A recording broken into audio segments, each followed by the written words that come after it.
মাত্রই শেষ হলো ইরান ইসরায়েল যুদ্ধ। আপাতত এই সংঘাতের সমাপ্তির পর ইরানের মিত্র চীন পশ্চিমাদের চমকে দিল ভয়ঙ্কর এক বোমার মাধ্যমে, যার নাম গ্রাফাইট বোমা।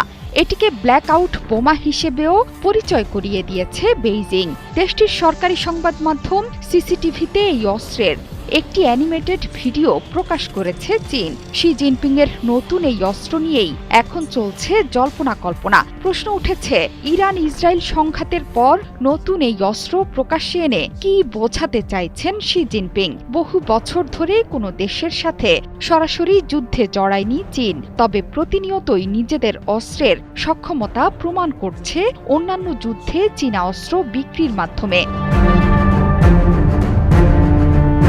সম্প্রতি দুটো বড় যুদ্ধ হয়ে গেল। প্রথমত ইরান ইসরায়েল যুদ্ধ।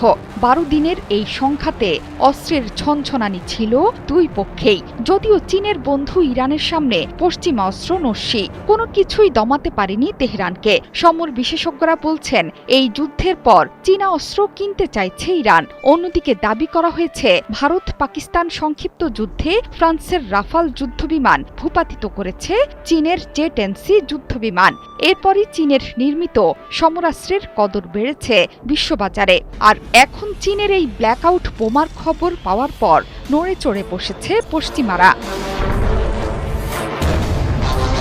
ব্ল্যাকআউট বোমার আরেক নাম গ্রাফাইট বোমা। এটি এমন একটি অস্ত্র যেটি কোনো বিস্ফোরণ না ঘটিয়েই কোনো একটি শহরকে অচল করে দিতে পারে। এই বোমার কাজ হলো নিঃশব্দে গোটা শহরের বিদ্যুৎ ব্যবস্থাকে অচল করে দেয়া। মূলত হাই ভোল্টেজ বিদ্যুৎ ট্রান্সফরমার এবং বিদ্যুৎ কেন্দ্রগুলোকে লক্ষ্যবস্তু বানাবে এটি। কার্বন ফিলামেন্টকে ব্যবহার করে বিদ্যুৎ অবস্থায় শর্ট সার্কিট সৃষ্টি করে পুরো ব্যবস্থাকে অচল করে দেবে। চীনের সরকারি সংবাদ মাধ্যম সিসিটিভি বলছে, মূলত কোনো শহরের বিদ্যুৎ কেন্দ্রগুলো চিহ্নিত করে সেগুলোকে নিশানা বানাতে সক্ষম ভয়ঙ্কর এই বোমা।